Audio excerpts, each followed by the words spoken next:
Bom dia, Júnior. Então, vamos lá.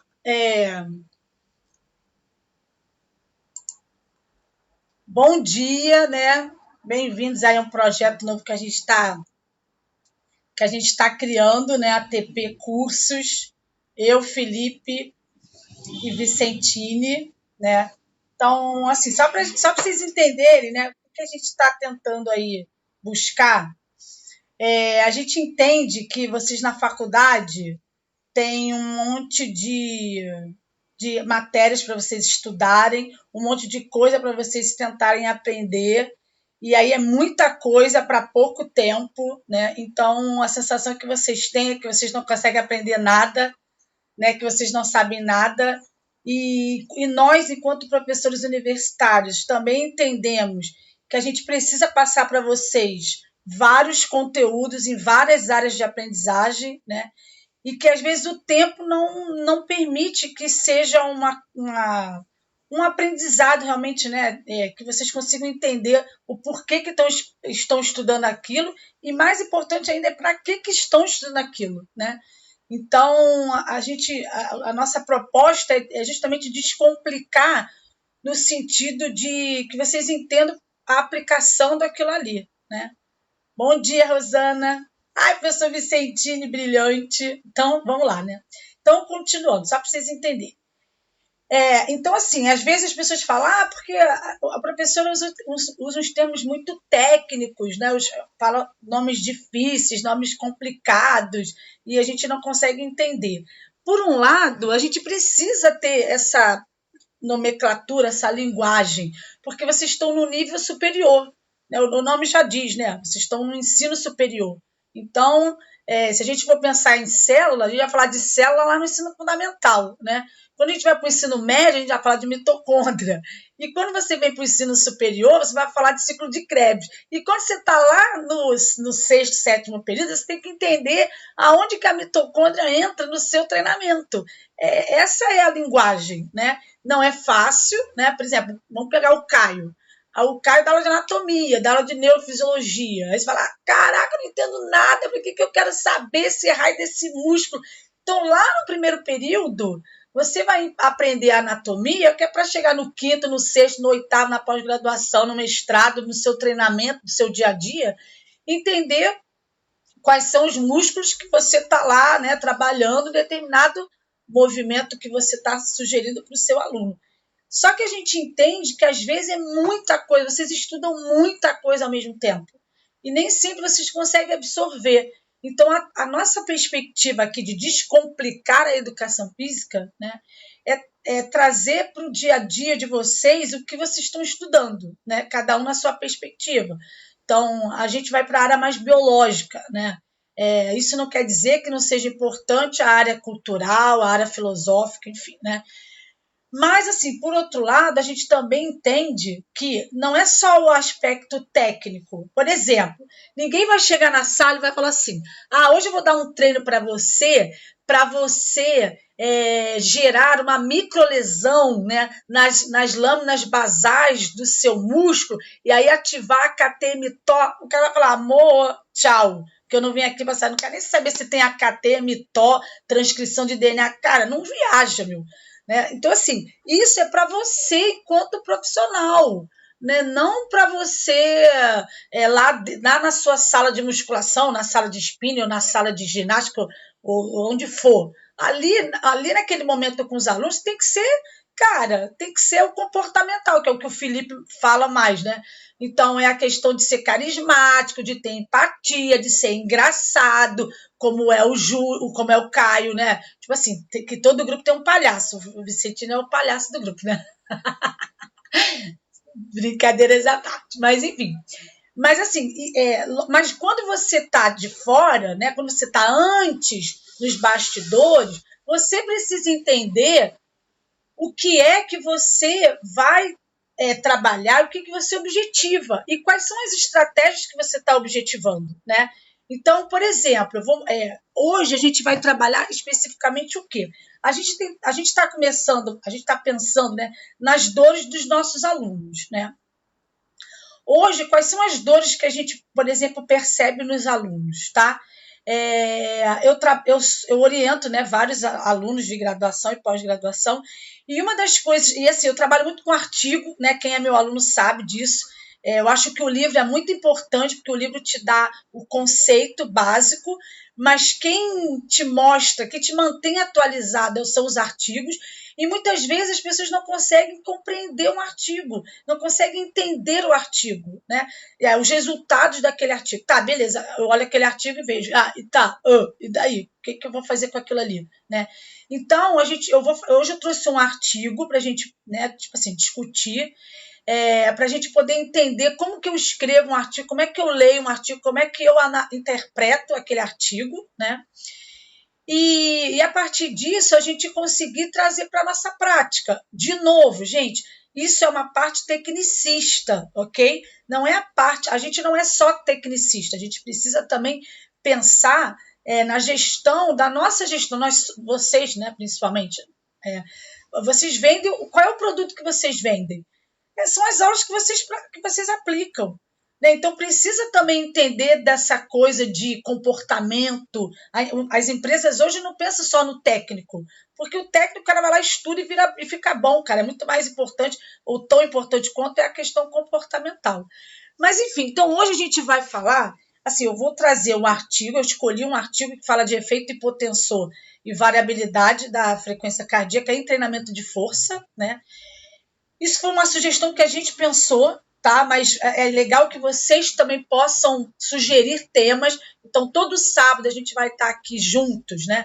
Para a gente discutir, para a gente trocar, para a gente poder tentar fazer com que fique mais palatável a anatomia, a fisiologia, a biomecânica e tudo que vocês estudam e que vocês precisam no dia a dia de vocês, tá? Assim, vai chegar uma determinada hora que eu vou passar a câmera, né, para o slide, depois eu volto, tá? Então, todo sábado a gente vai, né, trazer essa pegada aí. E aí, assim, como a gente gosta de fazer live, né? Porque todo mundo agora tá na moda, né, gente, fazer live. Mas, assim, uma coisa é fazer live e ficar falando, entendeu? Outra coisa é a gente poder juntar as coisas, tipo assim, poder falar e poder discutir a nossa área, né? Então, assim, trazer um pouco mais de entendimento, explicar fisiologicamente, né? Eu gosto dessa área, enfim. Isso é uma coisa que me incomoda muitas vezes nos artigos. O meu orientador, eu faço doutorado, né? E aí eu, quando estou lá escrevendo o meu artigo, eu quero explicar fisiologicamente por que aconteceu aquilo. Eu falo isso para os meus alunos. Cara, os profissionais, eles têm que ser igual aquelas crianças de 3 anos, entendeu? Por quê? Por que isso está acontecendo?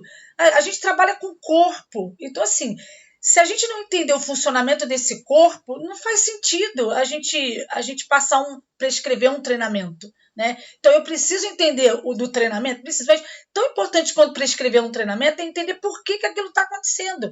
E aí, muitas vezes, eu leio nas discussões do artigo, né? Eu vou direto na discussão, e aí o cara fala lá, deu diferença, não deu diferença. Cara, por que deu diferença, meu? Por que não deu diferença? Né? Então, assim, isso que a gente precisa, sabe, querer saber, igual criança.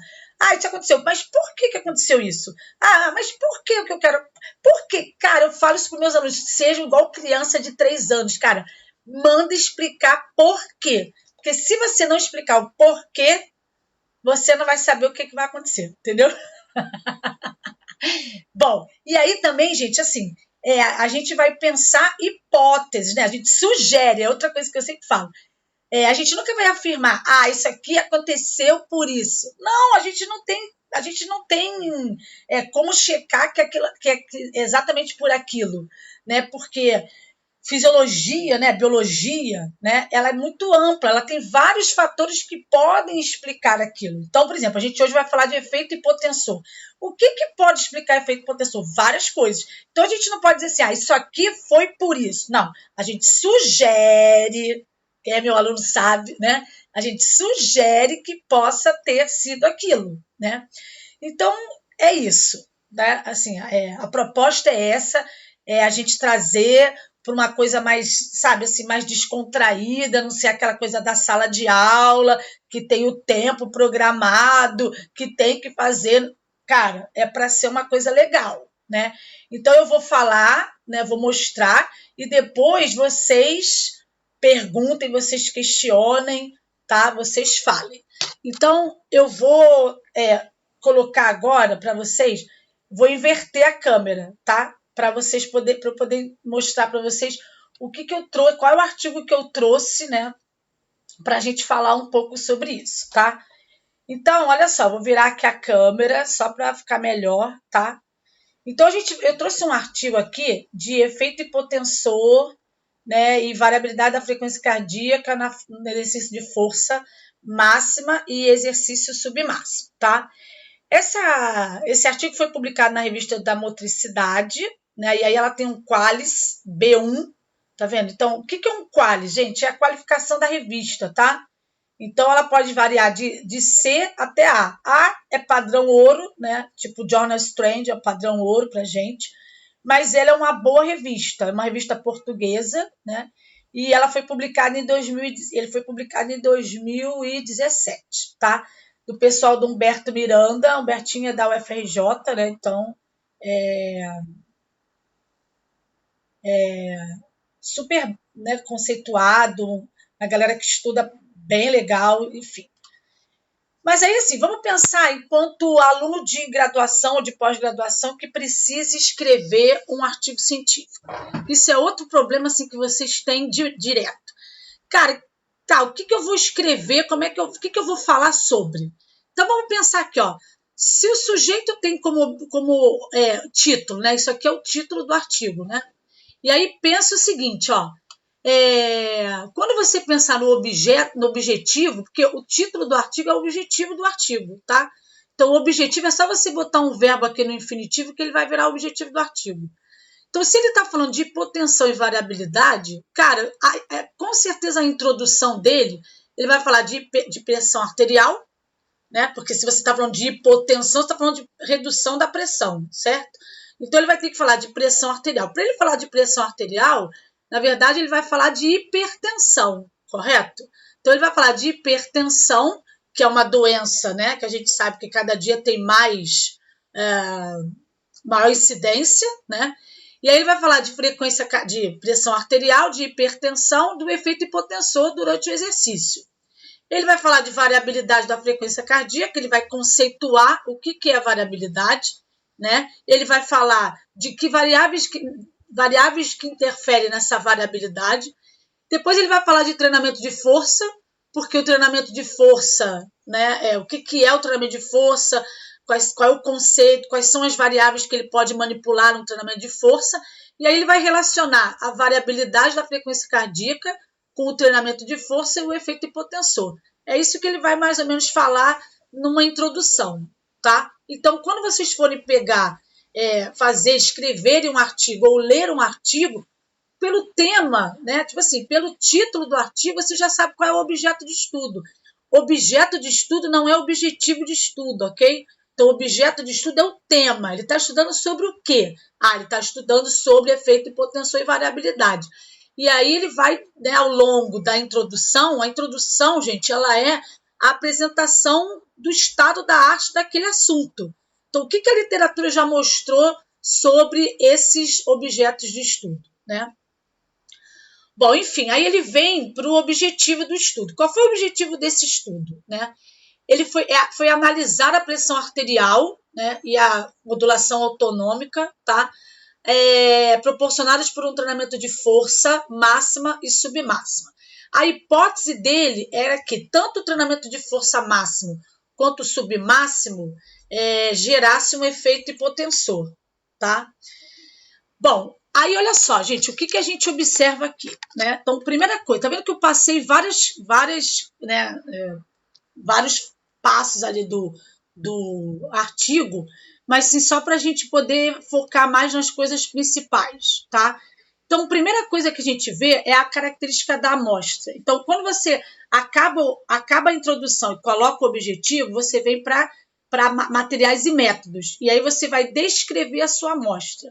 Por que você vai descrever a amostra? Porque as variáveis da amostra, gente, as características da amostra, elas podem interferir no resultado que você vai ter. E aí, quando você for discutir, você pode colocar essas variáveis, alguma dessas variáveis, como fator que pode explicar a diferença ou não que você encontrou, né? Então, o que ele fez? Ó, ele pegou 3 grupos, tá vendo? Aí ele pegou um grupo controle, que não fez nada. Geralmente os artigos, né, os melhores artigos, eles precisam de um grupo controle, tá? Que é o grupo que não faz nada para você justamente dizer que se o grupo que fez exercício gerou melhoria, essa melhoria foi por causa do exercício. Se você não tem um grupo que não faz nada, você não pode dizer que a melhoria foi do exercício, tá? E aí ele pegou um grupo que fez uma força máxima, e aí vocês vão ver duas situações assim que eu coloco, tá? Quando a gente pensa em força máxima, a gente pensa em 1 a 5 repetições, né? Não, ele fez força máxima 12 RM, tá? Eles fizeram 3 séries de 12 RM, 12 repetições máximas. E o grupo que fez força submáxima, ele pegou a carga de 12 RM e os caras fizeram 8 RM. Então ele chamou de submáxima, tá? E aí volta para cá. Então, quando vocês olharem aqui, eles colocaram homens e mulheres, né, juntos, tá? Isso também, dependendo do que você quer estudar, isso pode ser um problema, né? Porque a gente sabe que fisiologicamente homens e mulheres não têm a mesma capacidade, né? Assim, em níveis de força, em níveis de VO2, mas enfim, vamos lá. Então, aqui estão as características da amostra: a idade, a estatura, massa corporal, IMC, pressão arterial, sistólica, diastólica, e a razão LF, HF, que daqui a pouco eu explico. E aí a gente tem lá os valores da média, tá vendo? Média, desvio padrão, tá? Média, desvio padrão. E aqui tem um P-valor. Putz, grilo, aí vocês veem, cara, que esse raio de P-valor, que eu não entendo nada de P-valor, que eu vejo isso em artigo, a professora cobra isso em TCC, e eu não entendo nada. Vou falar de forma bem rápida, bem sucinta, que é para vocês entenderem. Em uma outra aula a gente pode até explicar o que é cientificamente. O P-valor, assim, toda vez que vocês encontrarem um P-valor menor que 0,05, é porque você tem diferença significativa. E nesse caso aqui, que você está falando das características da amostra, tá? É que você vai ter diferença em relação à curva de normalidade. Então, se você olhar para cá, os grupos não apresentaram diferença significativa. O que quer dizer isso na prática? Que os grupos eram homogêneos, eles eram uniformes, eles tinham mais ou menos as mesmas características, tá? Em relação à idade, estatura, IMC e a pressão arterial. Beleza? Tá. Então, como eu falei para vocês, eles vão lá, né, ele vai lá e mostra como foi o protocolo de execução, né? Então, os caras fizeram lá um aquecimento, depois eles fizeram 4 séries. 4 séries de 12 repetições máximas com 3 minutos de descanso entre as séries. O submáximo fez 8 repetições com 3 minutos de descanso e o grupo controle não fez nada, tá? Aí ele vai lá, fala da estatística, quais foram os testes que ele usou, né? E aí agora eu venho para a parte que mais vocês querem se matar, né? Que é a apresentação de resultado. Quando vocês olham isso, vocês falam, cara, não entendi nada, não sei para que serve nada, não estou entendendo nada, uma coisa de maluco, né? E aí, gente, o que a gente observa aqui, ó? Eu não vou explicar nada de média e desvio padrão, a gente olha direto aqui, ó, o valor de P. Valor de P, tá vendo aqui, ó, valor de P. Tudo que vocês olharem de valor de P, olha o valor de P. Não tem nenhum,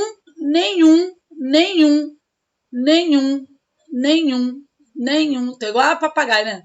Nenhum valor de P menor que 0,05.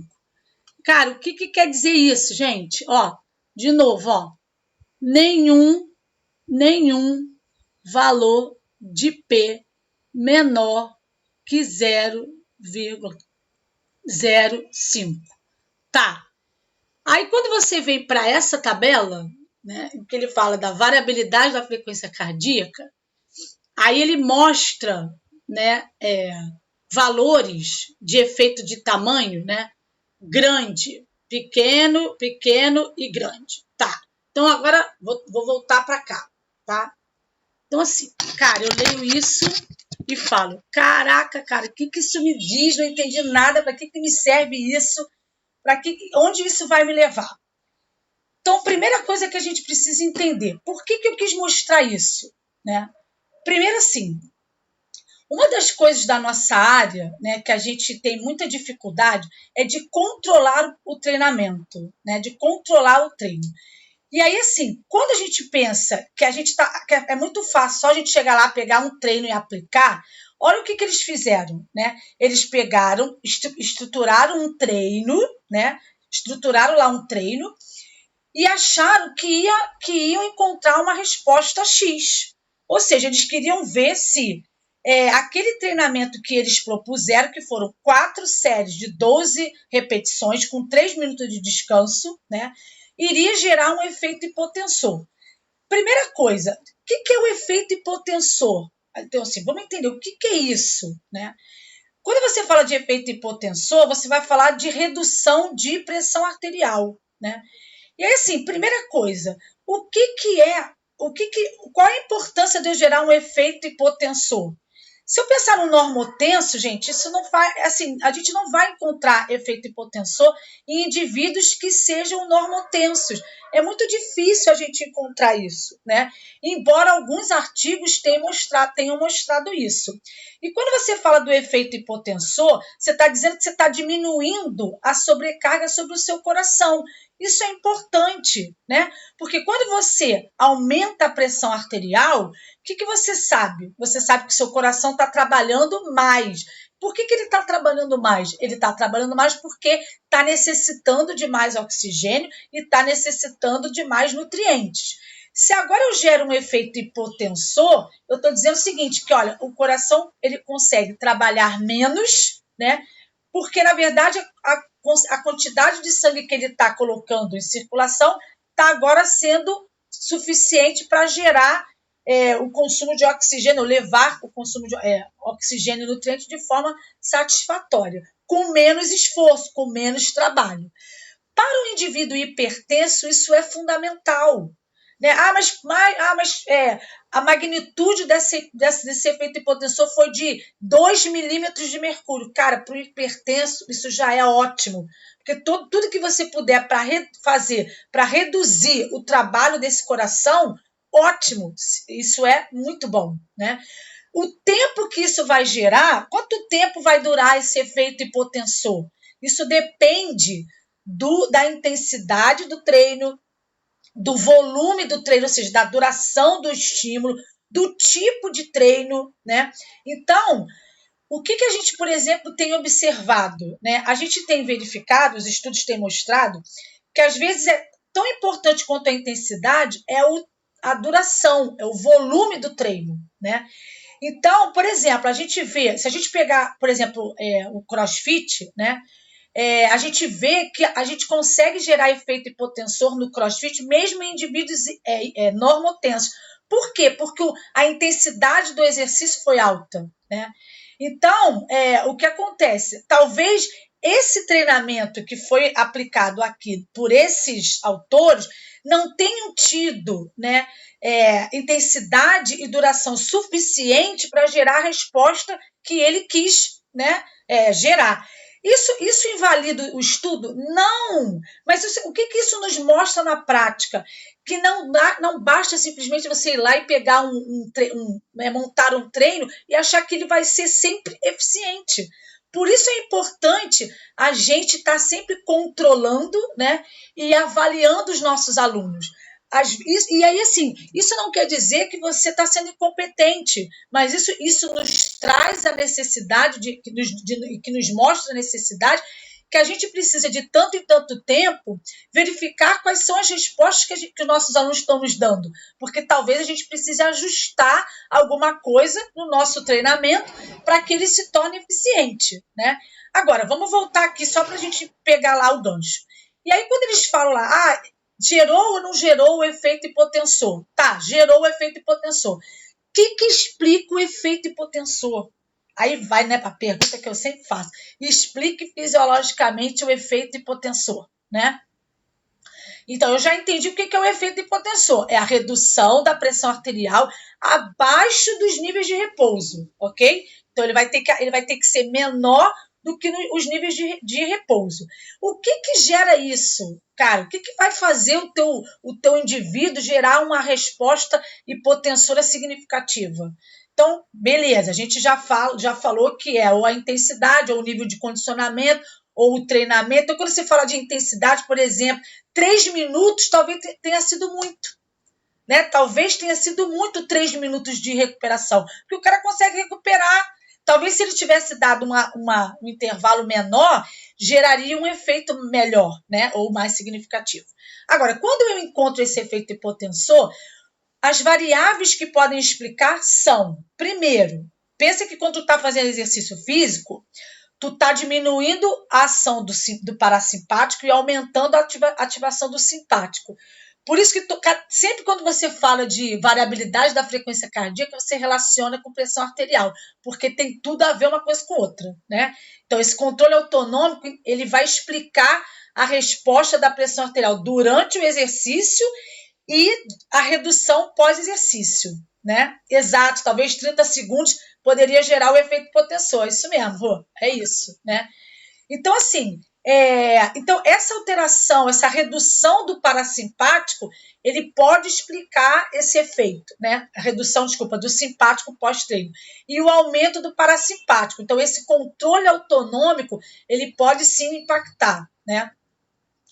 Bom, outra coisa que a gente entende é que quando você altera essa atividade do simpático, você vai interferir no débito cardíaco e vai interferir na resistência vascular periférica total. Putz, lá vai a professora falar coisa de maluco grego que eu não entendo nada, né?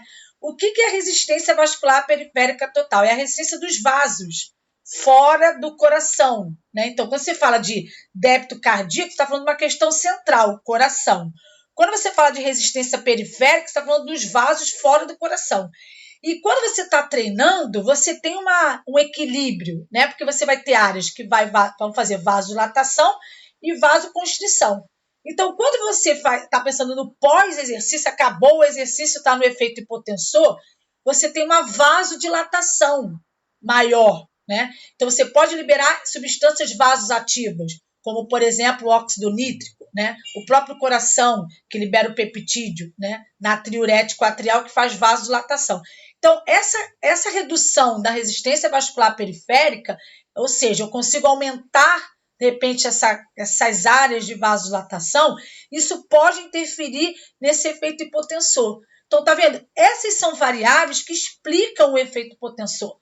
E aí você precisa pensar, principalmente se você estiver lidando com grupos, né, os grupos especiais, com hipertensos, o que pode estar gerando isso? E o quanto é importante você perdurar esse efeito hipotensor após o exercício, né?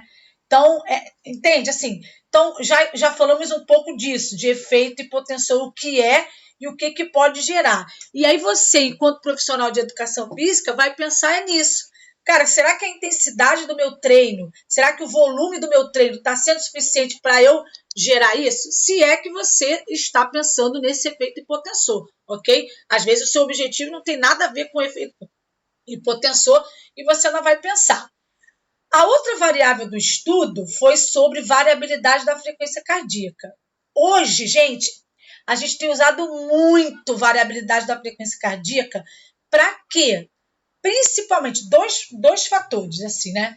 Primeiro fator para controlar a carga de treino, né? Os médicos usam para verificar o nível de condicionamento do sujeito, tá? Então, assim, por exemplo, se você tem uma alteração do controle autonômico, isso pode te dar um indício de você ter uma cardiopatia ou estar desenvolvendo algum problema cardíaco, né? Mas para nós fisiologistas, para nós da área de treinamento, ele é hoje uma variável que você consegue controlar na palma da mão, porque você tem vários softwares no próprio celular que você baixa, né? Ou se você tiver um Polar, que é RS800, que ele é específico para mensurar a variabilidade, você consegue perceber né? O quanto o seu aluno, né, ele consegue se recuperar do treino anterior. Então, assim, vou explicar rapidinho, né, o que significa, só para vocês entenderem. Então, quando se fala de variabilidade da frequência cardíaca, imagina que você tem um sujeito que ele tem a frequência de repouso, né, de 70 batimentos e a frequência máxima de 200. Cara, variabilidade é o quanto essa frequência cardíaca consegue variar. Cara, de 70 até 200, olha quanto ele consegue variar, né? Mas se você pegar, por exemplo, um indivíduo cardiopata, ele vai ter, por exemplo, uma frequência de repouso de 100 e a máxima de 50. Caraca, olha só, a variabilidade dele é muito menor, porque rapidamente ele, né, ele só tem um espaço ali pequeno para chegar no máximo dele, né, tá? Então, quando você pensa na variabilidade da frequência cardíaca, né, você consegue usar isso para monitorar o teu treino. E aí, assim, por exemplo, você hoje deu lá um treino de alta intensidade, né? O que aconteceu? Você, por exemplo, gera lá um aumento do simpático, uma redução do parasimpático. Beleza. Aí acabou o treino, tu deu 24 horas, o cara volta no dia seguinte. Aí, cara, tu acha que, pô, o cara já tá 24 horas e ele tá super, né, tipo, descansado. Aí você mensura a variabilidade da frequência cardíaca dele e você vê que o parasimpático dele tá pior, né, tipo assim, tá mais baixo do que o de ontem. Isso quer dizer o seguinte na prática, cara, 24 horas não foi suficiente para esse cara recuperar. Então, talvez hoje não seja ideal você fazer um treinamento de intensidade alta. Talvez hoje seja ideal você fazer um treinamento de recuperação. Cara, então isso está na palma da sua mão. Você consegue fazer o planejamento real, né? Tipo assim, considerando o estado, né, de condicionamento do teu aluno dia a dia, sem que isso, por exemplo, possa te gerar um overtraining, né? Entende? Então assim,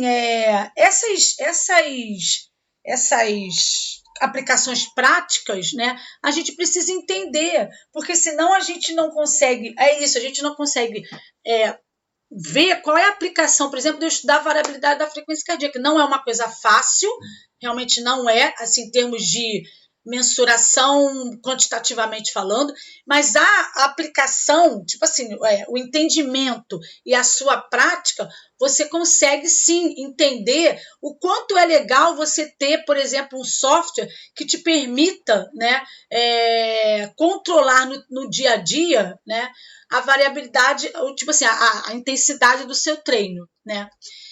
Sim, a variabilidade ela serve para qualquer faixa etária, né? Porque o controle autonômico, Rô, assim, ele acontece para todo mundo. Pensa sempre isso. O que é o controle autonômico? É o equilíbrio entre o simpático e o parasimpático. Quando você pensa, por exemplo, quando você pensa na criança, né? É claro que o sistema nervoso ele não tá totalmente amadurecido quanto no adulto, óbvio, né? Então você pode ter algumas oscilações diferentes em função dela ser criança, tá? Mas hoje a gente usa assim né, tanto para o jovem quanto para o adulto no controle de carga de treino. Esse é o objetivo da variabilidade, por isso que está se estudando tanto variabilidade e exercício físico. Exercício físico. Como aqui o Felipe colocou, seria relacionado ao intervalo RR. Sim, ele está relacionado com o intervalo RR, que é a curva, né, QRS, tá? Mas se a gente falar disso na teoria, o Felipe, o aluno às vezes não entende, porque a gente não vai ter lá na sala de musculação, né, ou na piscina, né, da Roxana, por exemplo, a gente não vai ter um eletrocardiograma. Então, eu não consigo, por exemplo, ver qual é o intervalo. Mas o software, né, ele me diz que você tem, por exemplo, a onda, né, LF-HF, né? E aí, assim, o que é o HF e o LF? Que é a variabilidade, ela pode ser no domínio da frequência ou no domínio do tempo. Então, normalmente, fica mais fácil para a gente entender no domínio da frequência. Porque quando o LF, que é a baixa frequência, está alta, é porque o simpático está mais alto. E quando você está na HF, está na alta frequência, o parasimpático está mais alto, né? Quando eu falei dessa relação frequência de repouso e a frequência máxima, é só para explicar para o aluno, né, o quanto eu consigo variar, né, assim, só para tentar entender de novo. Se o cara tem uma frequência, por exemplo, de 70, e ele pode aumentar a sua frequência até 200, essa variabilidade ela vai ser muito maior. Então, eu tenho uma faixa de variação muito maior do que o cara que tem ali de 70 para 100, por exemplo, né? Então, quanto mais alto for a atividade do exercício, né, menor vai ser a variabilidade. Por isso que a gente diz que a variabilidade ela é inversamente proporcional à frequência cardíaca, né? Porque quanto maior for a frequência, menor é a variabilidade, ou seja, mais perto do seu máximo você está. E aí você não tem muita barganha, né? O corpo não tem muita barganha para poder variar, né? E aí o cara, por exemplo, entra em fadiga mais rápido do que aquele que tem uma maior capacidade de variar esse controle autonômico, né? Entendeu? Então, assim, é isso, gente. Eu queria falar um pouco disso, assim, para a gente poder entender, assim, como que a gente lê um artigo, né? E traz esse artigo para o nosso dia a dia. Então, por exemplo, esse artigo que eu acabei de mostrar, o que ele mostrou, né? Ele mostrou o seguinte: quanto maior reserva, maior condicionamento. Isso, é exatamente isso, né? Ele mostrou o seguinte, que não houve diferença significativa, né? Nem na pressão arterial, nem no efeito hipotensor. Então, quanto maior a variabilidade, isso é perfeito, Rô. Quanto maior a variabilidade, maior o nível de condicionamento físico, né? Por quê? Porque quanto maior a variabilidade, maior é a predominância do parasimpático. Então, por exemplo, normalmente quando a gente fala de variabilidade da frequência cardíaca, você vai analisar pós-exercício, né? Você pode analisar durante, mas o ideal é que você permaneça no mínimo até pelo menos 60 minutos pós-treino. Para quê? E eu falo sempre isso nas minhas aulas. Tão importante quanto a capacidade que ele tem de realizar o exercício é a capacidade que ele tem de se recuperar. Quanto mais bem condicionado ele tiver, mais rápido ele vai se recuperar. Então, quando você acaba o exercício, né? Por que os médicos utilizam o primeiro minuto é fundamental, os primeiros 5 minutos são muito importantes. Por quê? Porque esse cara tem que baixar pelo menos 12 a 15 batimentos no primeiro minuto. Se ele não baixa isso é um indício de que ele pode ter alguma cardiopatia ou está desenvolvendo alguma coisa. Os primeiros 5 minutos, isso. A mesma coisa. Então, nos 60 minutos, quanto mais bem condicionado você tiver, né, você está dizendo o seguinte: olha, quanto mais bem condicionado eu estou, quando você acaba o exercício, que acaba a descarga de adrenalina, eu consigo voltar rápido à atividade do meu sistema nervoso parasimpático. A minha descarga do sistema nervo vagal é maior. Então, isso é um indicativo de nível de condicionamento. Então, para a gente, por isso que, de novo, eu falo, a variabilidade hoje é para a gente uma variável importante quando você fala de condicionamento, quando você fala de recuperação e quando você fala de controle de treino. Quando você fala de controle de treino. Né? Então, para a gente é muito difícil falar de periodização, porque a sala de aula, a musculação, a piscina, você que dá, por exemplo, você, Roxana, dá aula para, sei lá, 30, 40 alunos, não tem como você saber exatamente cada um. Mas se ele tiver, né, lá, bom dia, Samantha, Tati, se você tiver lá né, no teu celular, né, sei lá, com o teu personal, e você consegue ver essa variabilidade, cara, olha como você consegue melhorar o controle desse treinamento, né? E aí, assim, só voltando aqui para o artigo que eu trouxe, né? Eles não encontraram diferença significativa nem na pressão arterial, ou seja, não gerou efeito hipotensor, nem o que eles chamaram de exercício máximo, nem submáximo, né? E também não tiveram alteração na variabilidade da frequência cardíaca, embora a razão LF-HF, ou seja, simpático dividido por parasimpático, então essa taxa LF-HF é um indicativo que você tem para verificar, né, qual é dos dois sistemas que estão mais predominantes, né? Eles observaram que no grupo que fez a força máxima, ou seja, as 12 repetições máximas, geraram 20 minutos após o treino ainda uma taxa LF-HF maior do que o submáximo. O que isso quer dizer na prática? Tá? Na prática quer dizer o seguinte, o efeito do treinamento de força máxima, que gerou uma intensidade maior, gerou uma variabilidade da frequência cardíaca mais alterada 20 minutos pós-treino do que fez maior intensidade, né? Com o simpático ainda elevado, significativamente elevado, 20 minutos após. Né? Então, se a gente for pensar, por exemplo, em termos de eficiência do treino, o grupo que fez o treino de maior intensidade foi mais eficiente para o efeito hipotensor e para o condicionamento físico, tá? Do que o treino submáximo, tá? O investimento do Apple, exato, exatamente isso. Isso é legal em termos de você saber em que aplicar, né? Qual o seu diferencial enquanto professor de educação física. Né? Então, assim, investir, por exemplo, nas tecnologias, sim, que permite um melhor controle do treinamento, sim. Né? O Robson pergunta, estaria relacionado com a recuperação? É isso. Estaria relacionado com a recuperação. Então, como a descarga de adrenalina, e aí a gente vai sugerir, tá, Robson? Mas assim, como você fez um treinamento de intensidade máxima, onde você tem uma descarga de adrenalina maior, porque se a intensidade é maior, a tua descarga de adrenalina tem que ser maior, a atividade do teu simpático tem que ser maior.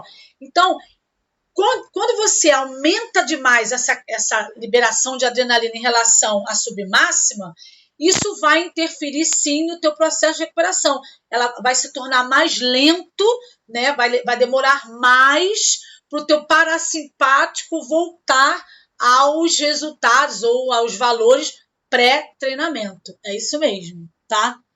Acho válido para quem não tem frequencímetro medir pela pulsação.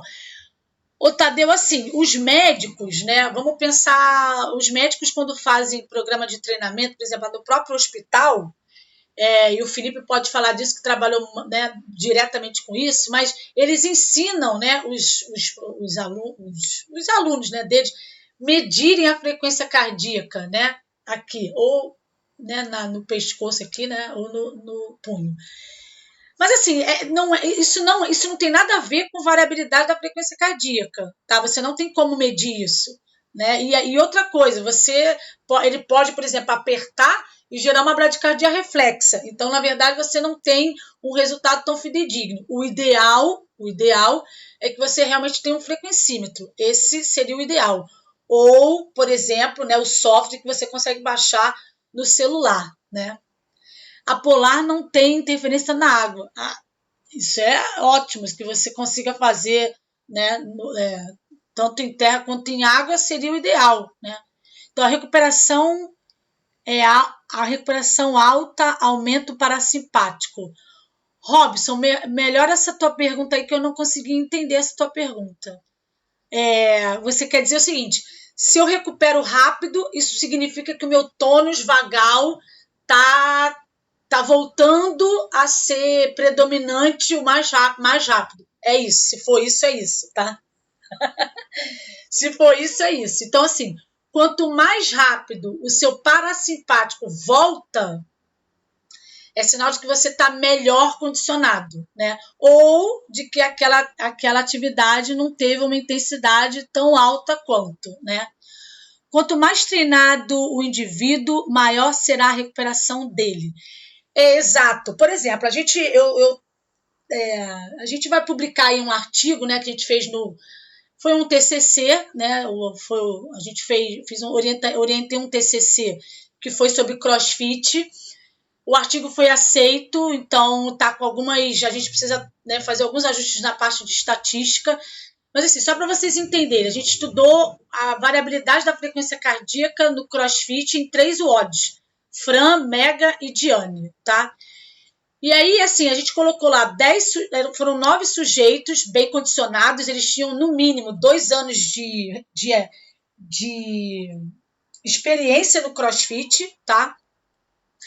E aí, o que a gente observou? A gente observou a variabilidade durante os 3 WODs, né, que eles fizeram, e mais 60 minutos pós-exercício, tá? E aí, o que a gente observou?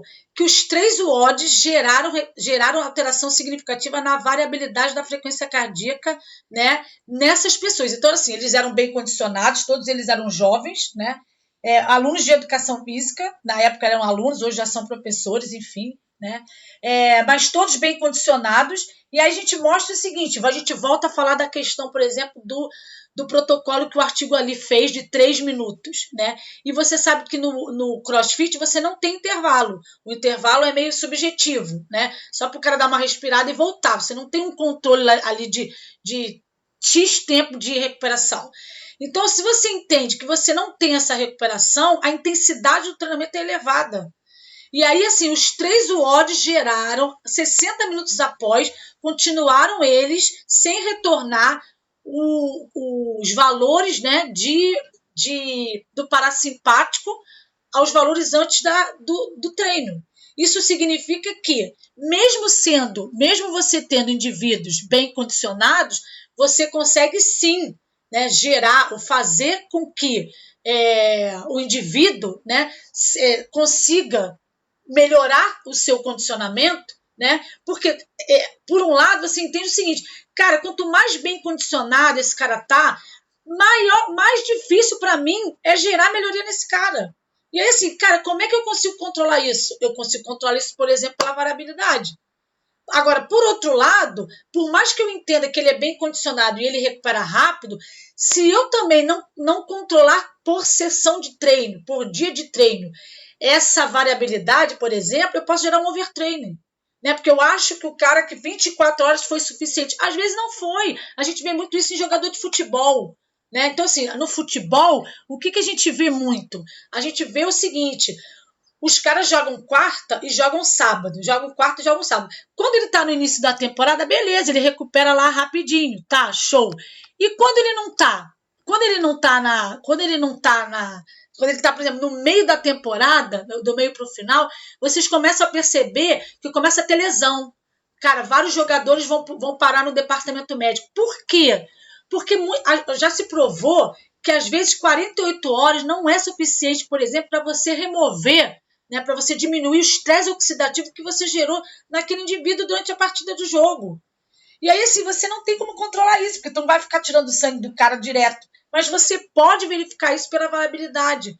Né? Porque se o cara está com estresse oxidativo, significa que o cara não está se recuperando naquele tempo que você acha que foi suficiente. E aí, se você tem esse controle, cara, você consegue melhorar essa sobrecarga, né? E diminuir o risco de gerar, por exemplo, um overtraining, né? Bom, eu falo muito, né, gente? Nossa, mãe, eu falo demais. Isso, é isso, Raíssa. O rendimento vai caindo, é exatamente isso. Ou seja, quanto mais treinado, menos treinado. É exatamente isso. É isso, Arthur. Assim, a gente pensa muito no atleta, né? O atleta, cara, é muito mais difícil eu conseguir fazer com que o cara melhore 2 segundos do que o cara que está começando agora, que eu consigo melhorar, sei lá, né, 1 minuto nele. Porque o cara é mal condicionado, né? Entendeu? Época em que estava em competição, sempre no fim de cada semestre eu tinha uma lesão. É isso. Você tem a lesão porque, na verdade, tipo assim, você não tem o tempo suficiente para recuperar, entendeu? É exatamente isso, né? Mandei errado? Não tem problema. Bom, gente, assim, esse foi a nossa primeira... A gente está acabando, tem mais de 5 minutinhos aqui. Ótima explicação para os nossos quando falam que fazem uma aula com a gente há muito tempo e os treinos continuam puxados. Exatamente. Tem que ser... Assim, a gente tem um pouco isso, né? Tipo... É difícil para a gente botar na balança, né? Porque, assim, também se a gente faz um treino muito leve, as pessoas não acham nada, né? Entendeu? Não sentem nada, né? O uso de oxímetro. Então, Raíssa, assim... O oxímetro, ele te dá uma noção ali da saturação de oxigênio, né? mas ele não é assim a variável mais... Porque você não tem uma alteração muito significativa. Se você tiver essa alteração significativa, por exemplo, no oxímetro, isso é ruim. Sinal de que o teu indivíduo não está conseguindo, por exemplo, a hemoglobina, né? Não está conseguindo liberar uma quantidade suficiente de oxigênio. E aí isso não é uma questão de mau condicionamento, assim, é uma questão fisiopatológica, tá? Porque você não tem uma alteração significativa da saturação de hemoglobina durante o exercício, só porque ele é um exercício de intensidade alta. Mas ok, pelo menos é alguma coisa que você tem, que você usa para você poder controlar como é que o teu aluno tá, né? É isso. Bom, então assim, ó, gente, passa rápido, né? Não sei se é porque eu falo muito e eu gosto de falar, mas, assim, é um projeto, gente, que a gente está começando. Hoje a gente teve aí 22 pessoas, enfim, na nossa live aí. E é um projeto que a gente vai fazer sempre, todo sábado, né? Então a gente pede para vocês mandarem sugestões, o que vocês querem ouvir, o que vocês têm mais dificuldade de aplicar na prática, né? O que vocês têm dúvida, como a gente pode descomplicar a educação física para vocês. Que a nossa meta é essa, gente. Meta minha, Felipe e Caio, né? Descomplica a educação física, cara, melhora a sua eficiência enquanto profissional de educação física, mostra para a sociedade que não basta só lá pegar um treino e fazer de qualquer jeito, a gente precisa lá na frente ser o engraçado, ser o legal, ser o maneiro, ser bom, mas a gente por trás dos bastidores precisa entender o que a gente está buscando e se o que a gente está fazendo efeito. E assim, não para a gente ser o máximo, a gente falar, que triste, não sou competente porque fiz errado. Não, pelo contrário. Tipo assim, quando a gente consegue controlar, a gente vai ver, poxa, preciso ajustar aqui, não está funcionando muito bem aqui, não está funcionando muito bem lá. E assim, é isso que a gente quer trazer para vocês, tá? Então, todo sábado, 9 horas, a ATP vai estar aqui com algum tema. A gente pensa nos temas, mas vocês podem sugerir os temas, né? Para a gente poder fazer a educação física ficar realmente brilhante para todo mundo, né? E também para a gente ocupar o nosso espaço, né, gente? Que a gente tem muita gente ocupando o nosso espaço sem ter tanta eficiência, né? Cada um sabe de si, a gente não está aqui para falar disso. Mas, assim, tomara que a gente consiga fazer com que a educação física cresça e a gente vai se fortalecendo, tá? Agora eu vou orientar meus alunos, né, até as 6 horas da tarde e qualquer coisa a gente está lá na ATP, siga a ATP, divulga a ATP, ajuda a ATP a crescer, porque a nossa missão é a ATP descomplica para você. Obrigada, beijos, adorei. Tá bom, vou falar de insuficiência ativa e passiva, tá? Gente, muito obrigada, adorei. Meu coração, variabilidade da frequência cardíaca. Aumentei meu simpático, diminuiu o parasimpático. Agora eu vou me recuperar. Beijo, gente, obrigada. Muito obrigada. Obrigada a todos vocês aí, tá? Beijos.